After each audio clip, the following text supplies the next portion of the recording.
perfect analysis given by Parrot. 2 more blocks. 2 wild horses couldn't hold you in that cab. 2 more blocks and we couldn't have paid the fare. Driver, stop here. This place looks like It did outside. it looked like a happy funeral parlor. We passed 5 places I would have been willing to stop at, but you kept telling the driver, go on, go on. He sure did take us out of the lively district. Well, as long as we are here, we might as well make the best of it. And how are we going to go about doing that? By sitting here and getting organized, honey. Ooh, and look at that waiter. He's cute. Don't get us involved with the waiter. Waiter! I think we better take account of finances before he comes. How much have you got left?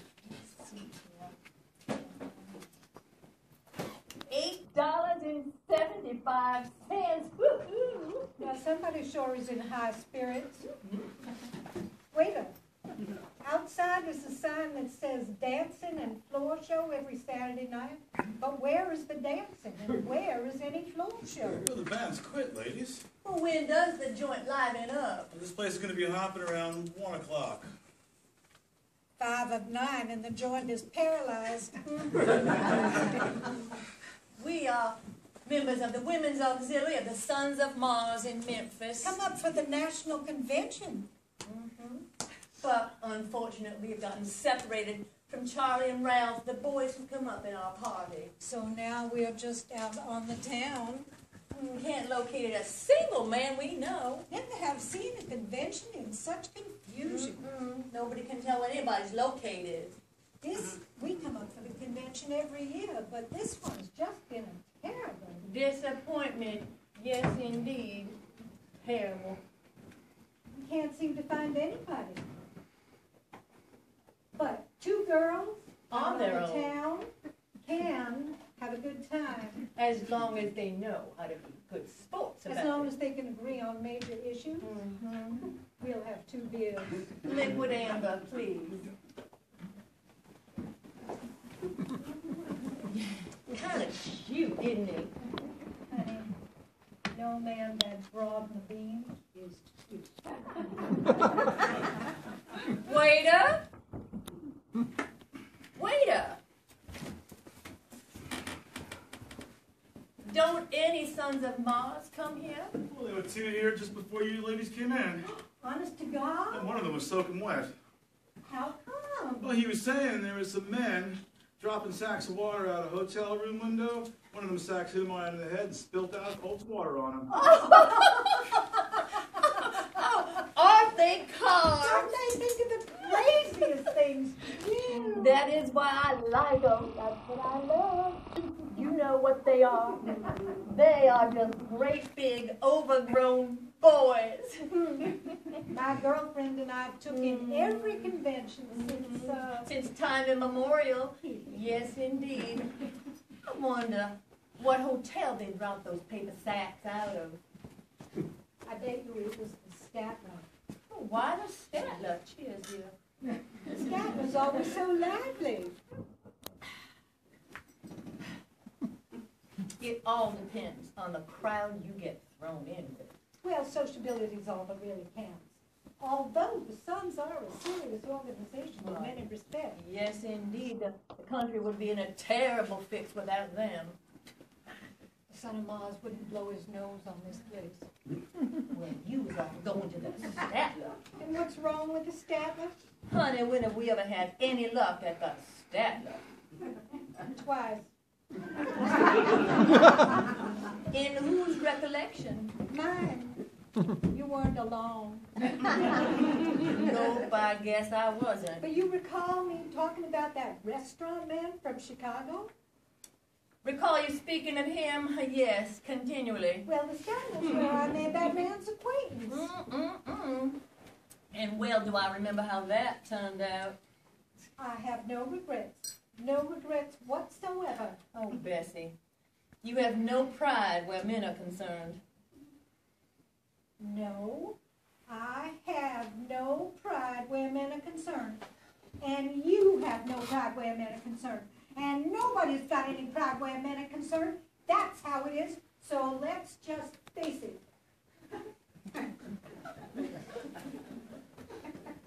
I'm not cold-hearted.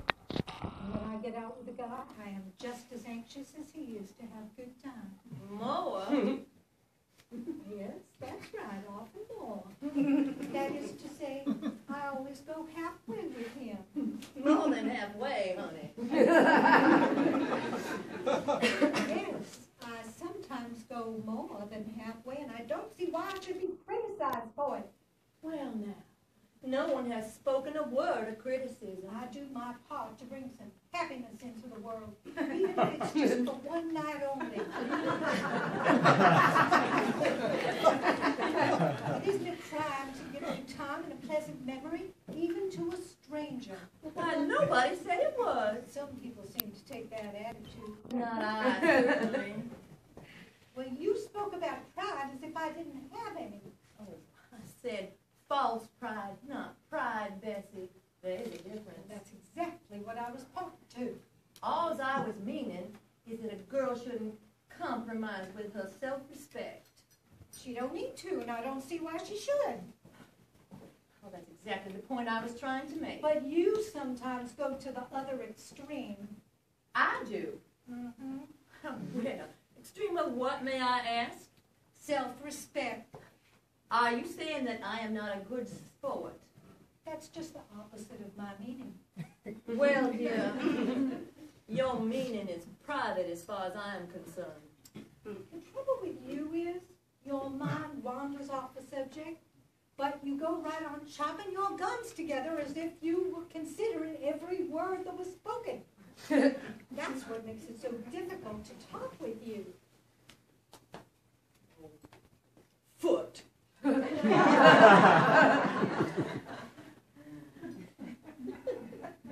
for your thoughts, Miss Flora? Well, I had my character read this afternoon. Who by? A gypsy?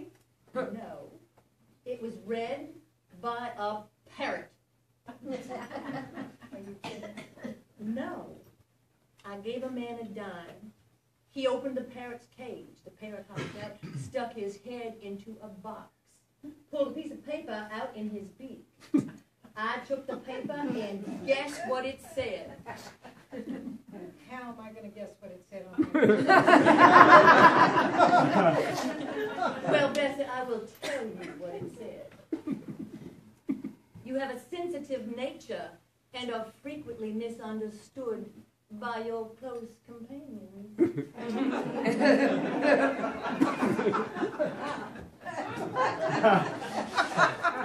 Imagine, Bessie, a perfect analysis given by a parrot. I don't have much faith in those kinds of things. What? Wipe your chin off, Bessie. You got foam on it. Well, thank you. Can I ask you a question? What, Bessie? Are you still keeping up with those youthful beauty treatments? Oh, I am. I sure am. I had a youthful beauty treatment this afternoon. How are you satisfied with what they're doing? I have noticed a 100% improvement in my skin since I started taking those youthful beauty treatments. Yeah, I'm glad you noticed it, honey.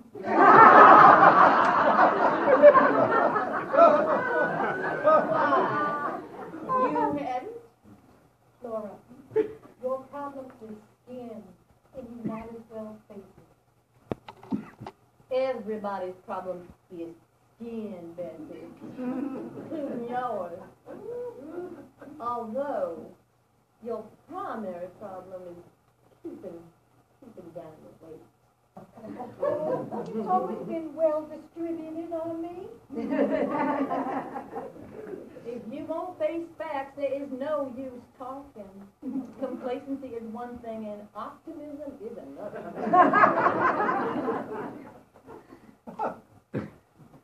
Do you know what would do you a world of good, Bessie? What's that? bending exercise. I thought he was going to say yoga. But who wants to bend? Well, everyone does. Who wants to keep youthful contours? You must resign yourself to making some effort, unless you prefer to let things take their course. Nature is not on the side of a girl over 40.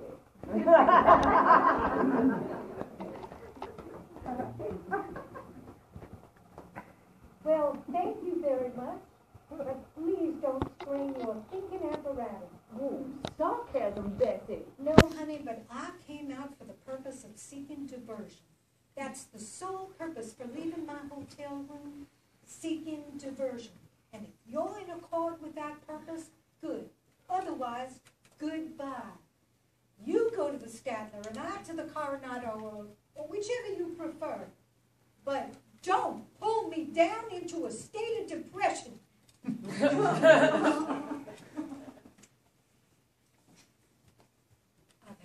rotten luck with men. Not once, but always. And you've had your share of disappointments also. So far, so good.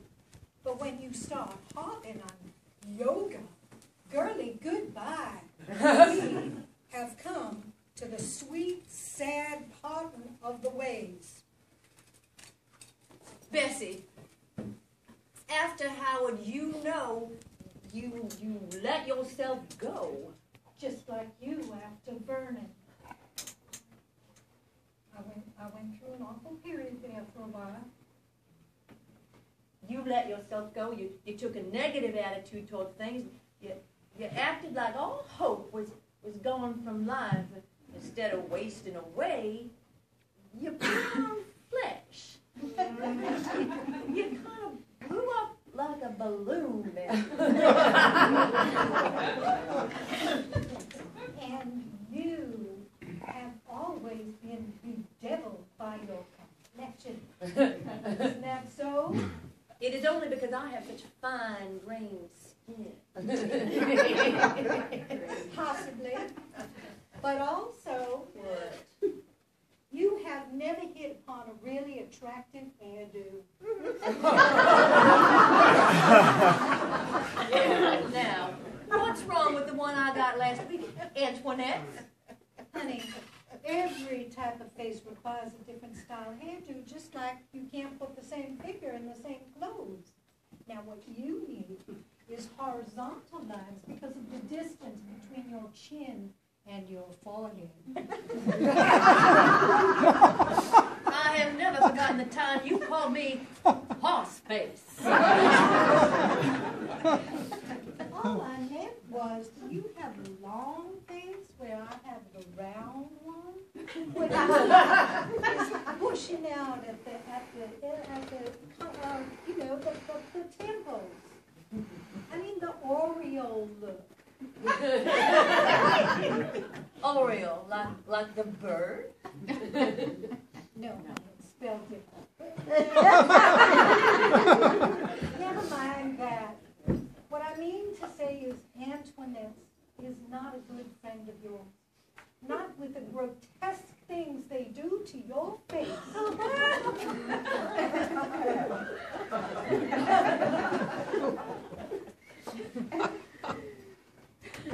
Oh. You harp on yoga, and you claim that your sensitive nature is understood only by a parrot. But let me give you some well-intended advice. Here, repair the ravages. We'll go to the Statler.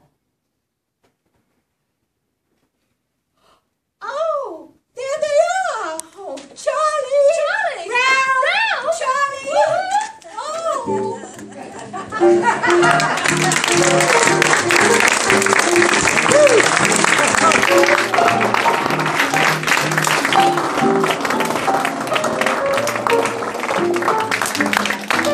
Flight 5, there'll be a 10-minute intermission, ladies Good job.